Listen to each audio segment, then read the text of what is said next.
This is a true story. It happened to a friend of mine, Judy. Now, when we were kids, Judy had this thing for chocolates. Don't get me wrong, I totally support a person's constitutional right to chocolate. But Judy, well, she had this completely gross habit of taking a bite out of each chocolate in the box and spitting out the one she didn't like. Which meant that if Judy ever offered you a chocolate, you'd be getting half-eaten, saliva-coated rejects. Yummy! When the rest of us started dating boys, Judy started too. But she just wanted boys to show up at her door with a box of chocolates, and then she sent the boys home and ate the candy. Sometimes she'd arrange to have 2 or 3 dates an evening. You'd think with so many chocolate zits, she'd have a hard time getting a date. All I can say is thank goodness for pancake makeup. But Judy knew that she couldn't keep it up. She needed to find a permanent sugar daddy, so to speak, and fast. Fortunately, along came Milton Sweet, a sweaty, nervous geek. But he had one redeeming feature. His daddy owned the Sweet Treat Chocolate Company. So, a strategically dropped notebook here, a few bats of the old eyelashes there. Judy had them wrapped around her little finger.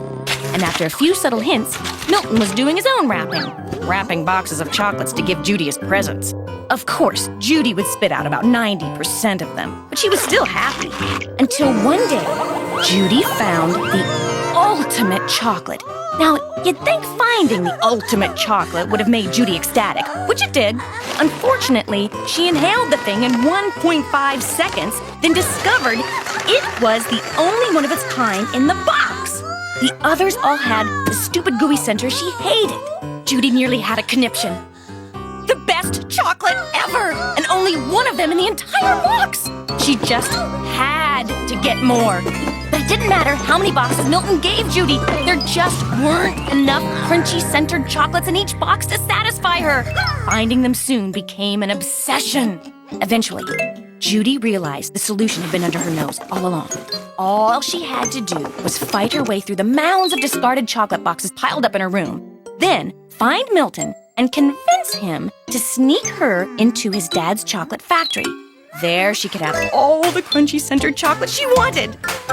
Now, convincing Milton wasn't that hard. If Judy was thinking with her stomach, Milton was thinking with his hormones. He figured a nighttime tour of a spooky automated factory would allow Judy to get closer to her beloved chocolates, while he got closer to Judy. So that night, they sneaked inside the factory. Soon they found conveyor belts for chocolate-covered cherries, nougat, coconut, all spewing out 100 candies a minute, all of which Judy hated. Slowly but surely, they went through seemingly every conveyor belt in the place, coming across every chocolate-covered fruit, nut, or cream on the planet.